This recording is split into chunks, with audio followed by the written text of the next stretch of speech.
welcome. I've been wanting to have a conversation with you in this setting for a little while. You and I have bumped into each other many times over the years in all kinds of wild settings. Some of it we were actors on a corporate role play gig, I think, and then we ran into each other at the eye surgeons conference, doing our various pieces in the world. And that's something that often strikes me about Group Work Centre alumni is the various places that we go, and often we are doing lots of different things in the world as well.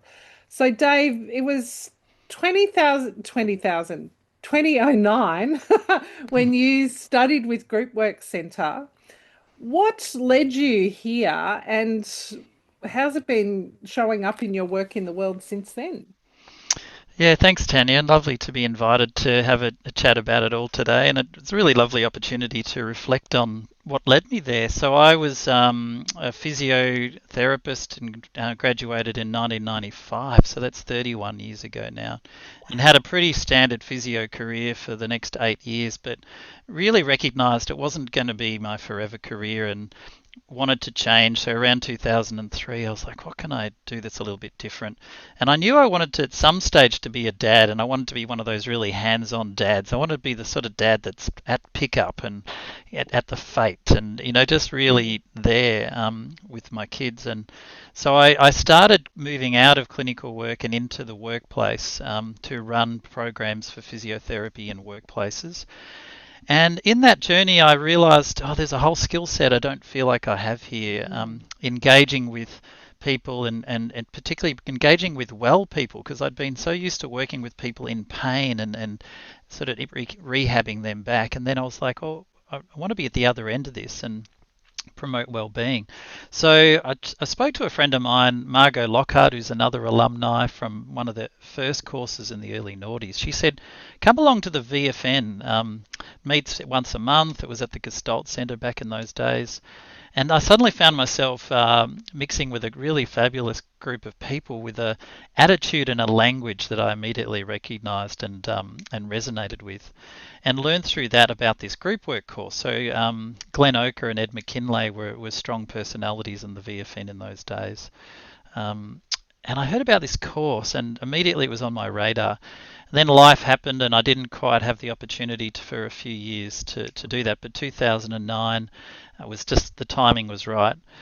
So I went into the course, and oh my gosh, it's like really. I often think of it as like emotionally going into an emotional washing machine, because it picks you up, it tosses you around, it rinses you out, it exposes you to all sorts of things that you didn't really realize were happening in your brain until that moment. It's a massive year. I was just looking in the prep for this. I was just looking at my wall and realizing, my community of selves sort of still very much drives so much of the way I think in the world. And there were so many big moments. I feel really lucky to getting some hearts on that one. Look at this. I've got my fearful self. I've got my calm one. All of them are very noisy in moments like this, aren't they? Where you're kind of trying to sort of drive the bus as efficiently and wisely as possible.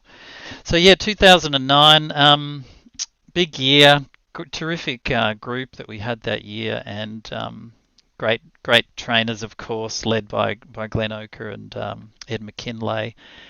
And so that really helped me to make this idea of moving into a more kind of wellness kind of orientated career work. And suddenly I had new strings to my bow. So Mm.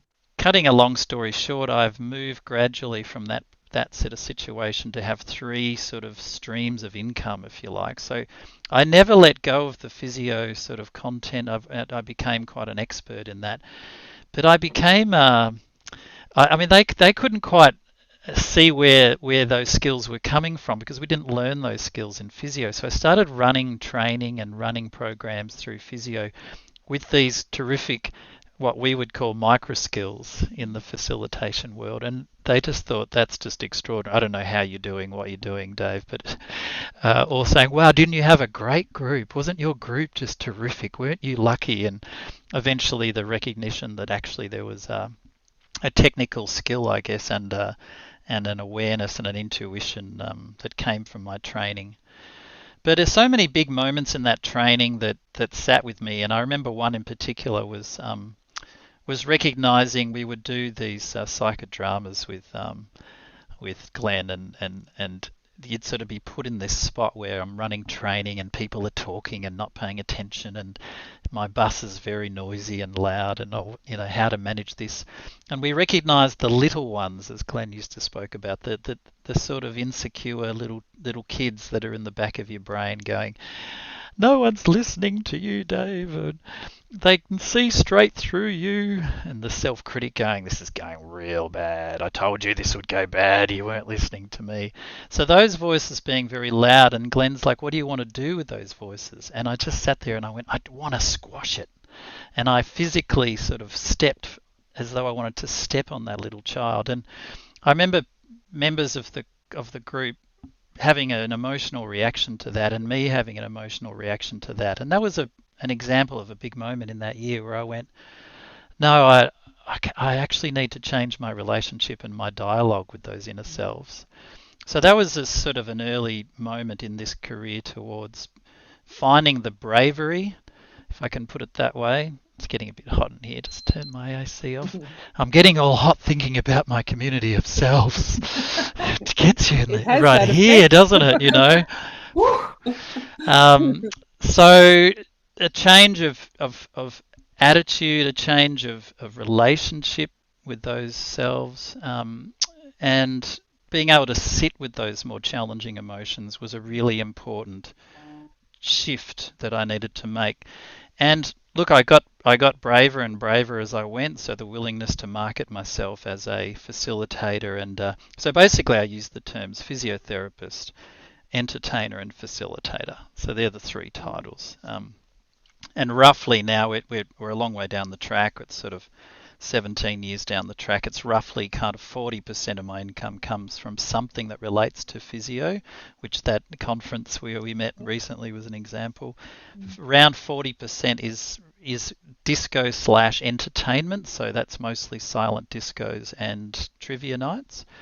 And then roughly 20% I can't sort of allocate to anything. It's just generic facilitation. That might be team building or strategic planning or something a bit more pure facilitation. So that's kind of where it's landed. So yeah, does that give you a little bit of a picture? Oh, yeah. I mean, what a great overview and a great reminder, Dave, of those foundational things that we do learn here at Group Work Centre around our community of selves, and the fact that you've still got the piece of work from 2009, and that's alive in the way you work, the way you think about things, the way you're approaching the world, and it's right there, is a real testament, I think, to the experience that those of us who've had it can really relate. Like, that's a really relatable experience. And what I'm hearing as I'm thinking about those three components, that they're quite diverse. And I have been on one of your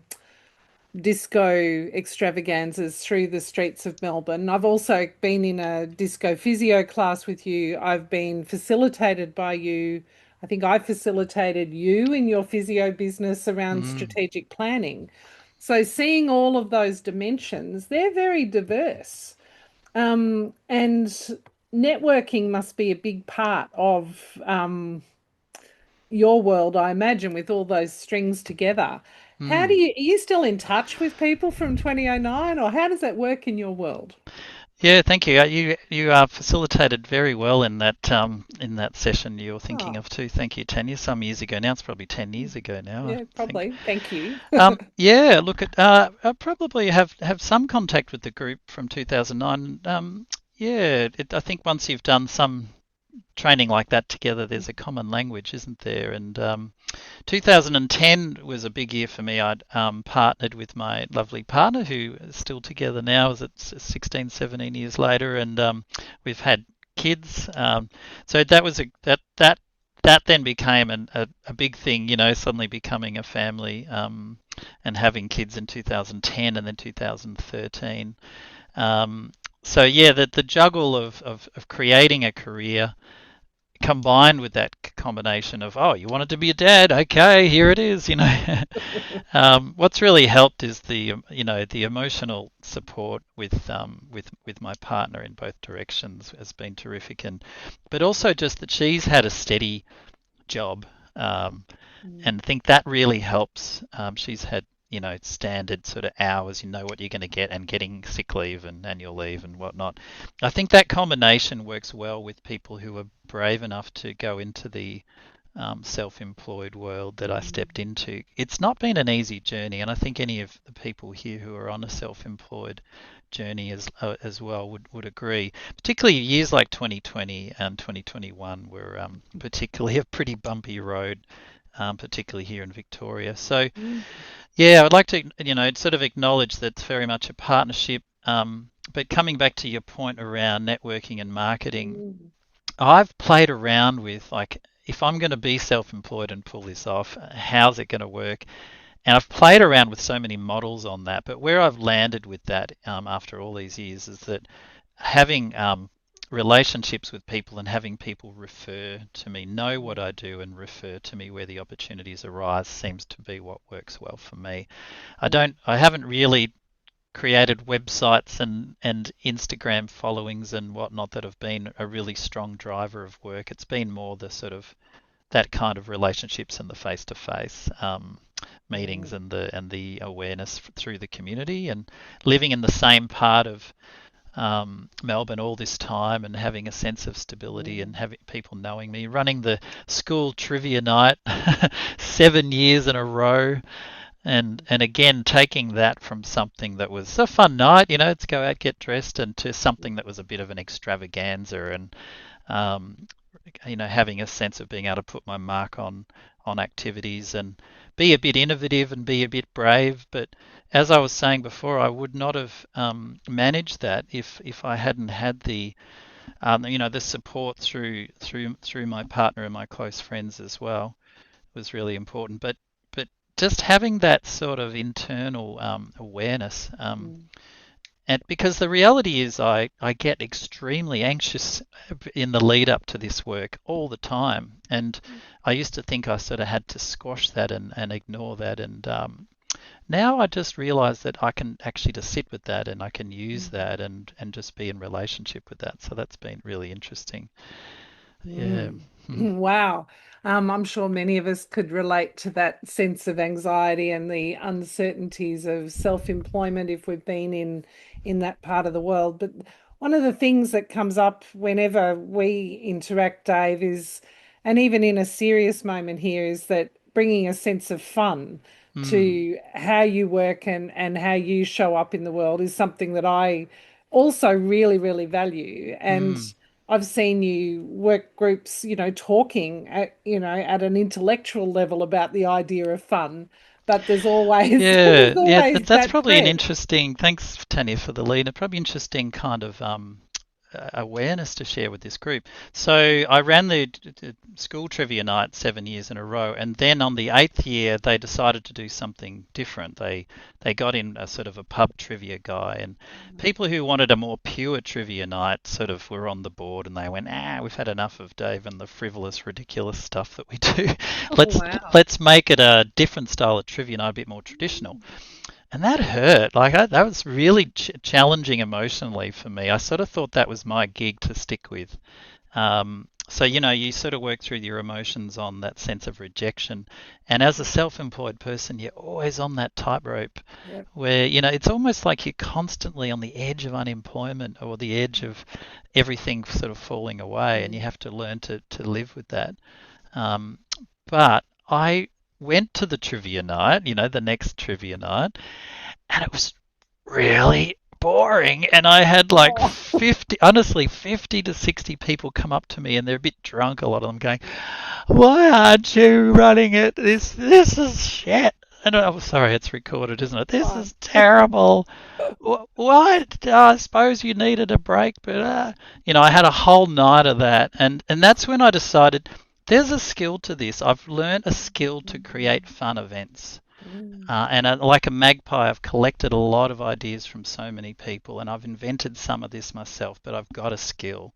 And so then I ran that session at the Facilitation One Day Wonder to sort of Mm. honour that at the Abbotsford Convent. That might be 3, 4 years ago, 10 years, something like Yeah, that. something like that, I'd say. Yeah, so yes, I think, I'd credit to myself. I've it's been not been easy, but I've been brave and I've had a go. I've had a crack at Mm. stuff, and it's not all worked, um, but yeah, I've just had a go at stuff, and a lot of it has worked. So that's the credit to that anxious one. The anxious one that I wanted to step on, is actually incredibly valuable once I'm in a better relationship with that, because then I can say, well, what do I need to prep for? They're like, well, have you thought about this? Yes, we thought of. Have you thought about that? And there's a lot of preparation for success in a Mm. lot of the activities that I do. In Mm. any of those categories, the physio stuff, I've got for example, you look at my week ahead. On Friday, I'm running manual handling training at a hospital. So Right. before coming on here, I'm emailing, have we got this? Have we got that? That anxious one wants to make sure all the equipment I need to make that a success is there. And then Saturday morning, I'm running Disco Physio, which this could be a good thing to talk about today as Mm. well, where I combine all of those things into an exercise class that I run every Saturday here in Preston. So, you sort of look at you've got multiple things going on at a similar time. The diversity is great, it's fun. It does have challenges from a marketing point of view, and it has an interesting challenge from an energy management point of view as well. So I had a big festival on Saturday in Williamstown. I was at the Swiss Festival doing disco. Um, where there was a playlist of Swiss techno pop music, Wow. and I had to kind of like merge that in and make it a Swiss theme. But of course, I've got all my stuff I like to do. So how do you juggle all of that and make a win? Um, Tonight, I've got the winter night market, which is massive. Mm. I feel like I've got a hangover after that. I'm 54 years of age now, and I'm jumping around like I'm 25. The next day I can feel my shoulders and I'm all headachy, but it's so worth it. It's super fun. Um, so yeah, I go to lovely Five Rhythms dance class on Tuesday nights, probably every second night. I was also trying to be a superhero and coach my son's soccer team for 4 years. Oh. That I gave up after last year because I realised it was digging a lot into my time with my family and Mm. not getting to the Tuesday night class, and combine that with the Mm. Wednesday night at the night market. Just energy management wise, I wasn't coping so well with all of that. So Mm. yeah, it's a fun career, and get to interact with fun people like all of you. Mm. So I'm hearing there too, Dave, like a strong theme around self-care, which is also and preparation beforehand. And then of course on the outside everybody goes, oh, they were a great group. As you said, like it's all on the other people. It's, rarely understood by people who haven't trained and Yep. learnt about this work that it's actually a very skilled person who is there thinking way before the day all of the things that need to go into making this work. So great to hear that example. And I'm feeling like we might need a bit of self-care in this group right now, hey? Oh, well, I was saying to Tanya as we were met beforehand, everyone, I've got this thing, and this is my physio hat on for you, that you shouldn't sit for more than 30 minutes at a time. So if you are sitting, stand up for me. Let's do a quick little stretch together. Little insight into my physio work. And, if I was feeling super professional, this would have a screen with no branding. And then I thought, who am I chatting with today? It's the group work gang. I'll be fine. They can see my room as it is with various. I've got the market tonight. I've got my headphones ready to go. Anyway, like this, like you're doing the prayer position, and make sure you've got room and don't take out some family heirloom or something as you do this. So stretch out, fingertips towards the ground, twinkling those fingers.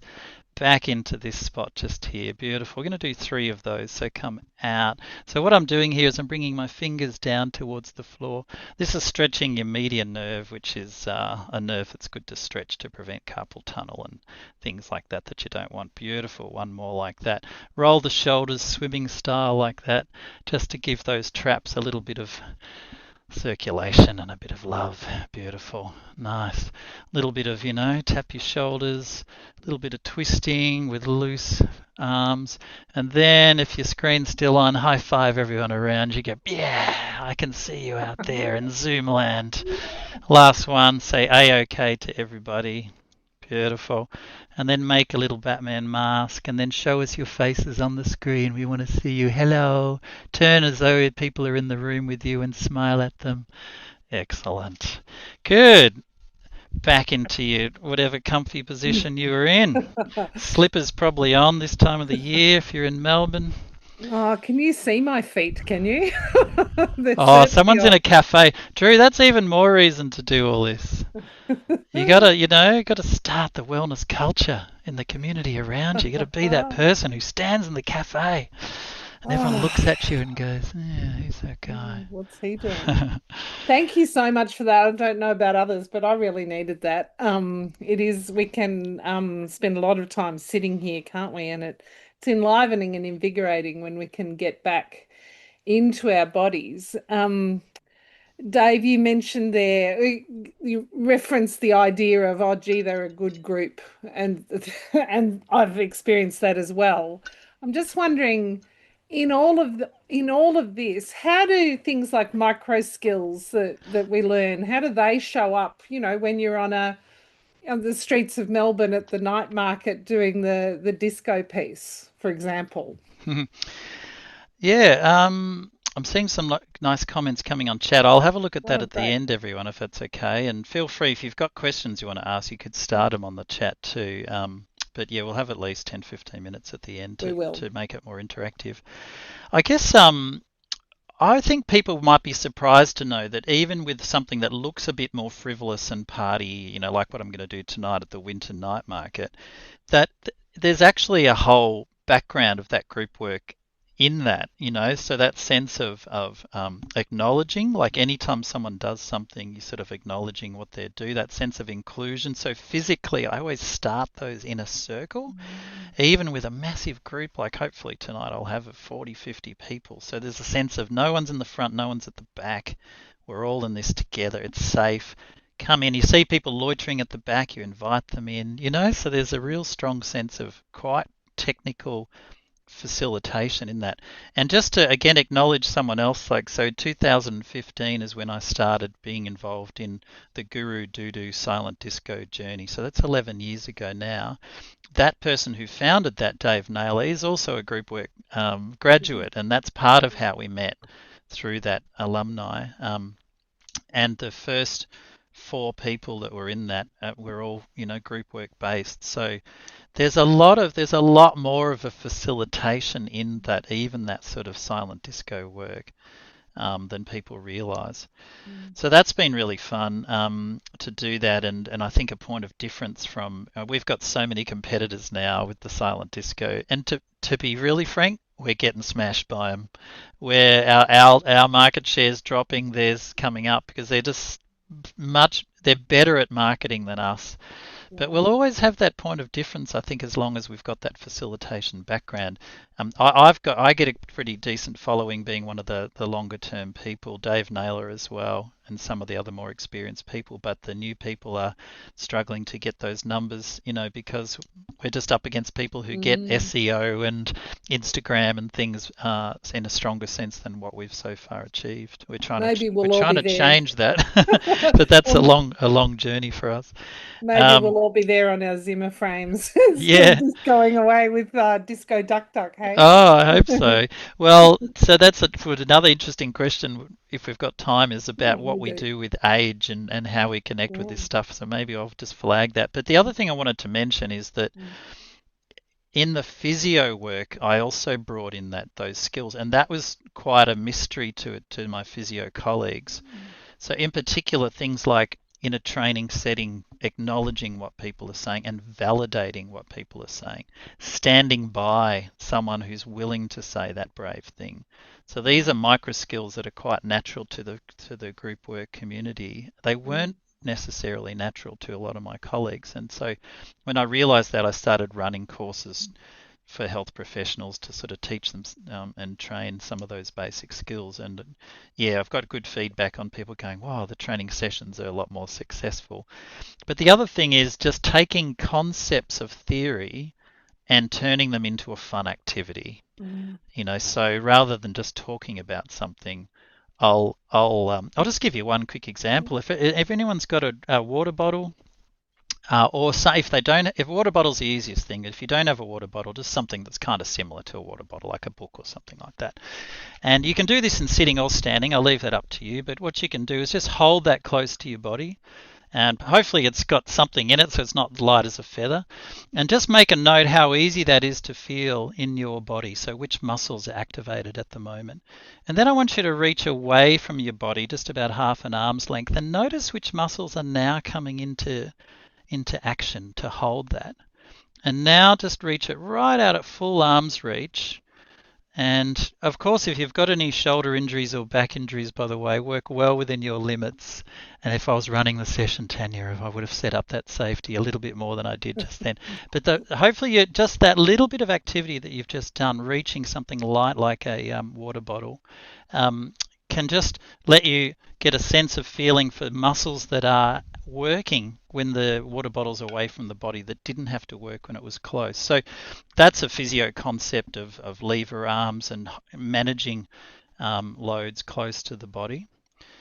But rather than just talk about that or have a PowerPoint, to mm, stand up and kind of do an activity like that, it makes sense. So that's again something that I kind of learnt, I guess, partially with the group work course and then partially just through experience in terms of how do you make this fun and interactive mm. and getting people in pairs and doing stuff together. And so, an hour or two or whatever you've got with the session flies by. Everyone's had fun and they've learned a whole heap of stuff in a way that's quite sort of involved and they're in it, they're really Mm. in that experience. So, I'll never look at my water bottle the same way again. well, it's such a What a lovely, it's what such a I mean, lovely colour. what a lovely example though of it's that idea of concretization, isn't it? Taking abstract, making it concrete and relatable, which is the Mm, core work often of facilitation, mm, bringing whatever's live in the group into view of all the people in the group so that they can relate to it and engage with it. mm, I love that you've shown us, in just this brief conversation, some of those examples and how mm, translatable the skills of facilitation are into other contexts. And beyond that, how essential and necessary they mm. actually are, whatever it is that you're doing, because this is the work of human beings in the world.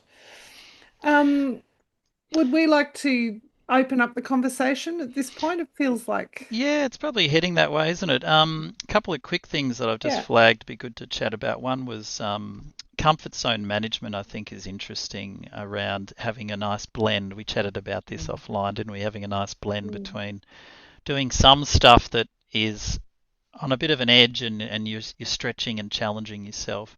And having some work, I think, where you actually feel quite comfortable and assured. mm, And I think having a nice mix of that's really important as well.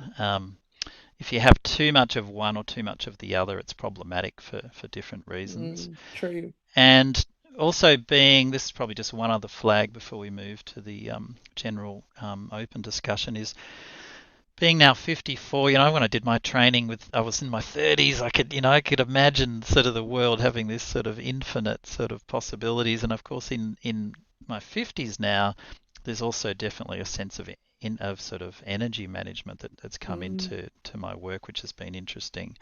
Um, and what makes sense for me to do. So I run every month I run a public tour in the city, and every second one is an ABBA theme, and every second one is an 80s theme. And you Mm. know what? I can do that till I'm in my 70s because that Yeah. that that music and the fans of that music will age with me.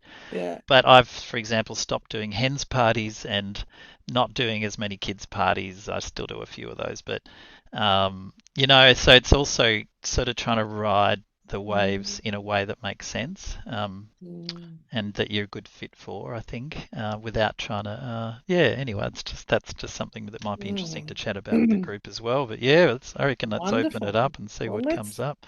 let's do that. I'm going to take the spotlight off me for this. Actually, I'll take the spotlights off so that we're in more conversation together. And we've got about 15 minutes in this space now. And I see that Lydia, hello Lydia, that you've asked a question there in the chat. So why don't you ask it live with our speaker if you're happy to? Sure, happy to. Yeah, kia ora Yeah. koutou. Hello from Aotearoa, New Zealand. Hi.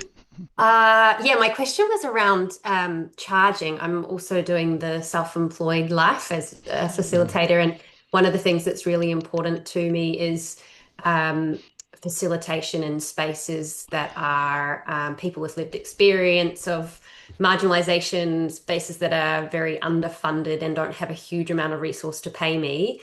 mm, Um, and I really value people being able to earn a livelihood from skills that are undervalued, like facilitation. So just curious about how you navigate that, Dave, if that comes up in your work at all, how mm, you mm. navigate pricing across different groups, if at all. Yeah. Yeah, thanks, Lydia. Yeah, and great to acknowledge, this as a situation that's challenging. So I have quite structured pricing schedules for everything, and I'm a bit old school. They're just sort of up on a board in my room up there, just kind of handwritten, and I update that every year.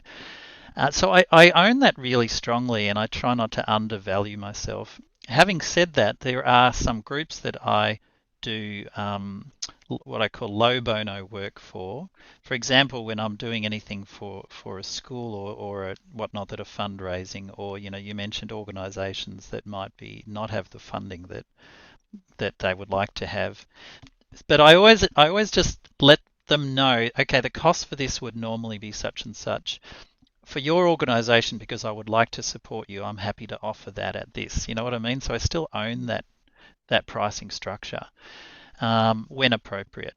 And then there's a few organizations and collaborations I have which is purely pro bono, or I do it for lunch.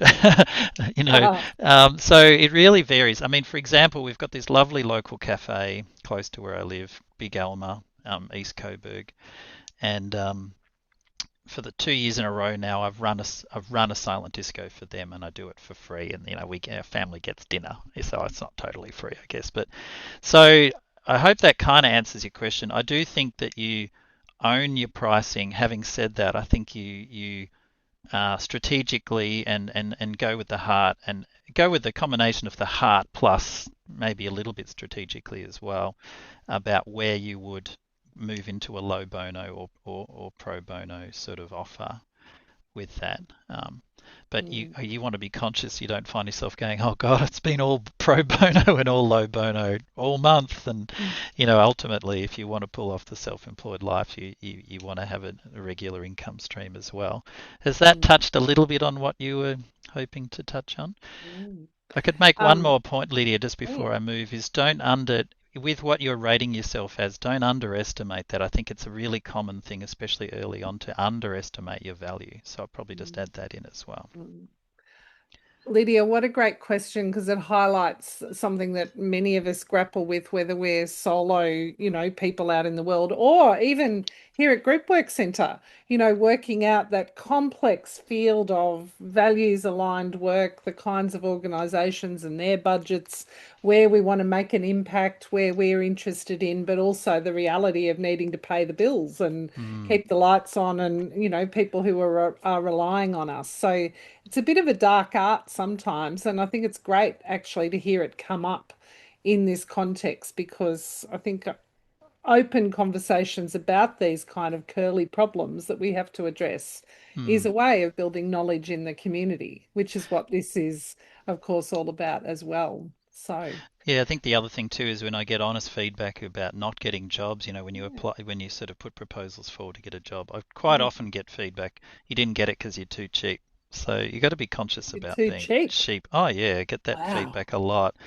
I've got other facilitator friends that get the work and they cost X thousand per Mm, day, and mm, I put forward what seems like a good sort of rate for me, and people say, "Oh, it seemed a bit sus. You were that cheap." So don't. Yeah, it's not always a race to the bottom, but it's very context dependent on yeah, who that works for. So and yeah. you know who you're thinking of when you ask that question. So Mm, yep. nice. There aren't other questions in the chat at the moment, so I'll open to the group. Anybody want to ask Dave a question or continue the conversation? Pick up on a thread. Let's see what's out there. Okay, so thank you, Pankaj. I hope I've said that somewhere near correctly. Hello. Um, Okay, so facilitation approaches in academia and other professional working environment, are they different? So did you want to expand a little bit, Pankaj? What do you want to know? Yeah, so I was trying to, do some facilitations with young learners and also with, university students. Yeah, So I could see the content which you deliver in academia is, going through a framework, right? So you cannot expand knowledge, you cannot expand the content. But if you look at your own, way of facilitating a workshop, which would be, the way you would like it.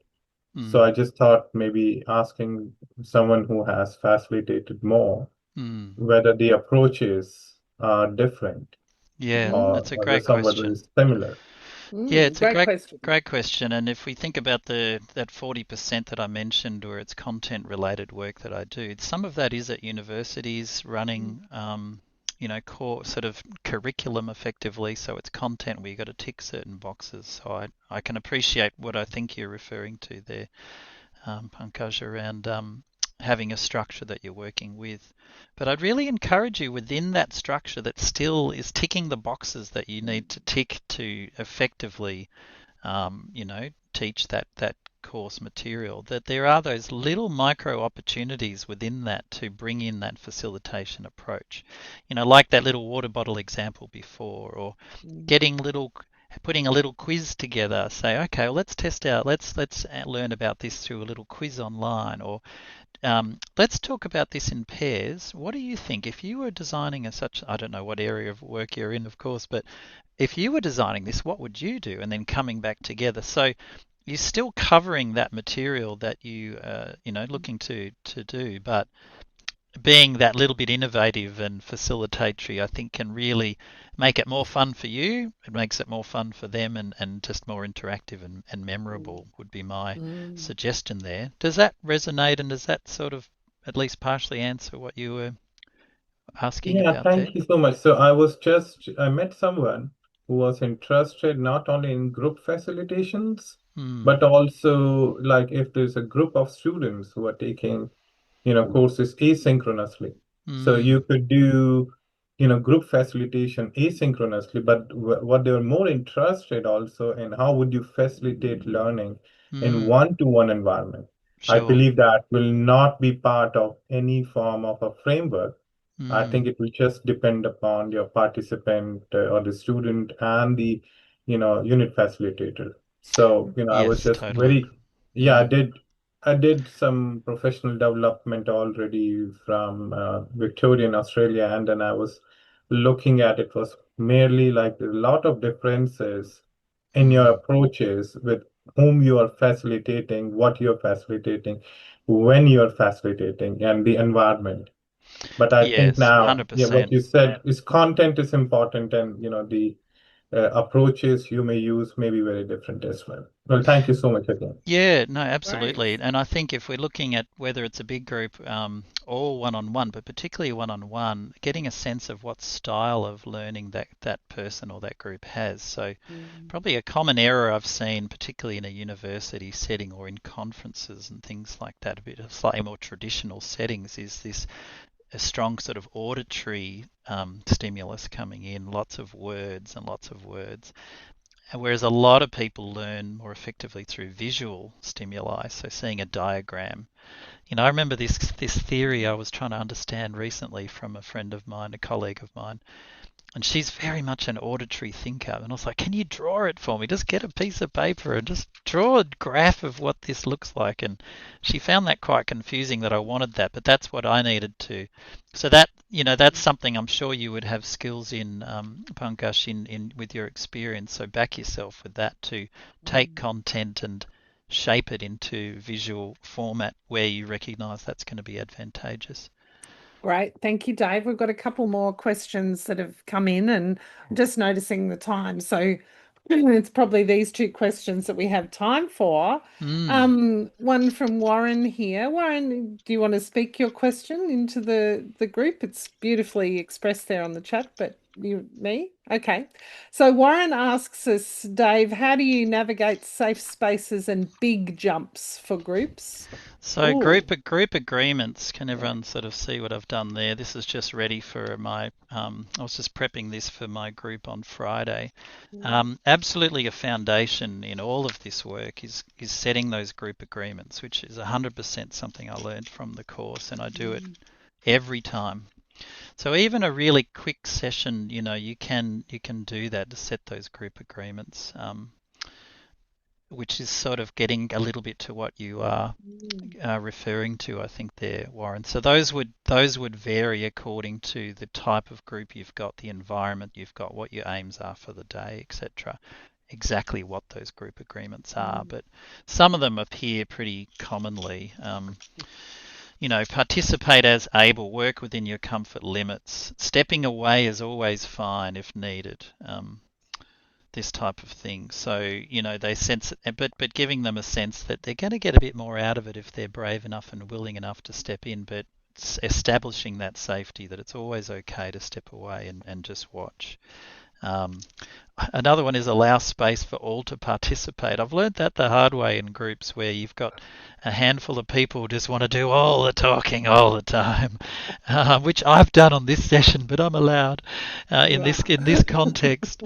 Yeah, so that's an important one to establish because you've got something to lean back on then if you do have someone who's just, yeah, that's like the time when, and you're like, oh God, we've heard from that same person all the time. You can come back to that and say, so just remembering our group agreements, we talked about allowing space for everyone to participate, as well as some of the housekeeping, mobile etiquette, and parking lots, etc.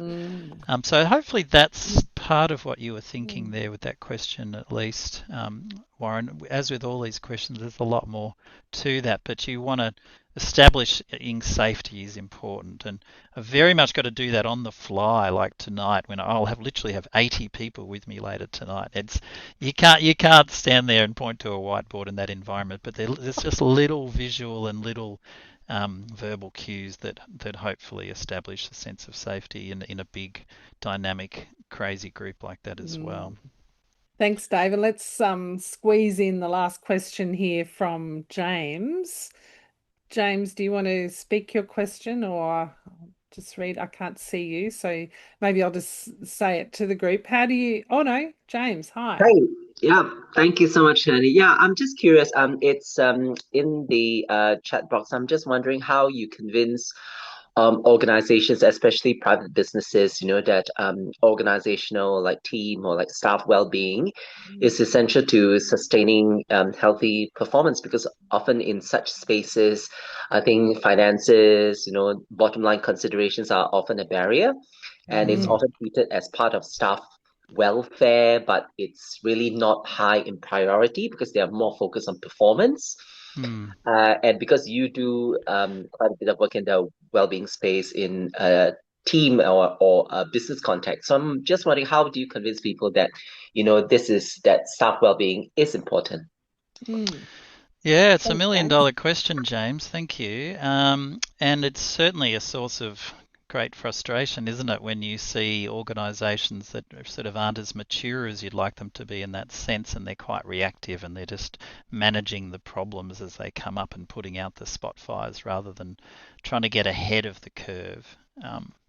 And create that well-being culture or culture of of people being safe and willing to communicate and all the things that help them to sort of really prosper together. Um, Look, I hope this doesn't put you off, but the reality is it is quite difficult. And I found, for me personally, what I found was best was to partner strategically with various organisations, with people that are probably a little bit better at winning work in those opportunities Mm. than what I was. Mm. Yeah, I'm just going to call it straight. I'm chatting with group work people.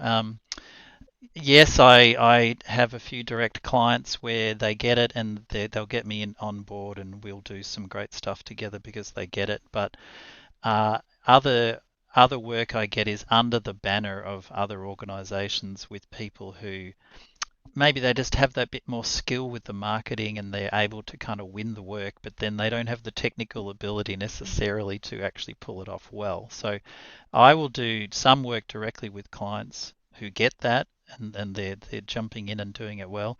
And then other times I'm the gun for hire, if you like, with an organization that's sort of been able to convince, Mm. to use your word, that this is something that's worth doing, and then I'll come in and I'll do the job as Mm. well as I can. Mm. So and a lot of referral kind of pathways in that direction. But Mm. yeah, when push comes to shove and the pressure's on, unfortunately, the injury prevention and the wellness stuff can be the first to go, and Mm. that's just the reality that we've seen. But Mm. not all of them. Thanks, Dave. As I'm listening to your answer there, pardon me, I'm thinking about how there's always a push and pull from organisations, even in other facilitation contexts where we have to advocate for, yes, we really do need to do a check-in at the beginning of the day. Yes, it is necessary to create space for people to have a break and connect together socially over lunch. Like there's always the things that capitalism is going to tell people is important for the bottom line, and part of our role, facilitation as a radical act and use of power to create change in the community, whatever context you're in, we're always going to be, bumping up or bashing up against some block Hmm. somewhere. So I'd urge everybody to bear that in mind and keep going. That's part of what brings our work to the world. And speaking of bringing our work to the world, if you haven't been on an ABBA or 80s disco dance through the streets of Melbourne, if you happen to be here, I highly recommend it. I had the opportunity with my partner a little while ago. I was dressed like a Cyndi Lauper Madonna throwback to the 80s, and my partner looked like Robert Smith. I spent a lot of time putting the eyeliner on, and it was so much fun. It was so much fun. So, Dave, if people would like to connect with you in your disco world, your physio world, your facilitation world, what's the best way to find you? Yeah, thank you. So, the Guru Doodoo Melbourne Instagram page is a good one to follow for those into Instagram. Also, Disco Duck Duck, that's all K's, Disco DUK. That's my personal Instagram for the disco work here in Melbourne. That's a good way to connect. For those that are somewhere in the kind of Preston northern suburbs area, Disco Physio on Facebook. Put a K on the disco as well for me. Thanks, Tanya. Oh, I know okay. it's very deutshy. Disco Woo. Physio is a Saturday morning class here in Preston where I combine all of those things that I spoke about. Great fun. I've been doing that since the lockdown period. So Facebook's probably the best way to connect with that. And more broadly, connect with me on LinkedIn if you're not already, just under Dave Hall. Probably a good way just to generally keep in touch and see what I'm up to. So I think those are the three ways to connect. Fantastic. Feel free to, I hope I've got all the K's and the C's in the right place. Do let me know, or you feel free to correct Dave. Yeah, or just contact me on LinkedIn if you like. Yeah. Yeah. Thank you, everybody, for being here and for those who ask questions, enhancing our conversation and stretching us in different directions. Of course, we at Group Work Centre also have things going on, and we're changing some things up. Of course, we always have our facilitation skills training that we run regularly as a public course that you can enrol into. Just putting the link to our calendar page on our website there. You can find us on LinkedIn and on Instagram as well. Some things that we've got coming up that are a bit new. If you are Group Work alumni and you have studied the foundations with us, have a look at our new offering, which is a deep dive into conflict. Doesn't the world need some of that at the moment? So that's coming up early September, the 2nd and 3rd of September. We've got a refreshed and rebooted collaborative leadership program that I'll be one of the facilitators at actually in November. We're always looking to create opportunities and interested in any conversations where we can bring this work and support people in workplaces as well. So if you want to have a conversation about that and connecting up and grasping opportunities, feel free to reach out anytime. If you've enjoyed this session as well, tell your friends, bring a colleague next time. Personally, I love these conversations where we can just get a different angle and gather together as communities. So thanks for spending your lunch with us. Before we sign off, can I get everybody to come off mute, please? We're not just going to go screaming off into the thing without just saying goodbye to everybody and thanks for having us. Thank you very much, Dave Hall, for being here. I look forward to bumping into you at a surgery conference or somewhere weird like that. Go well, everyone.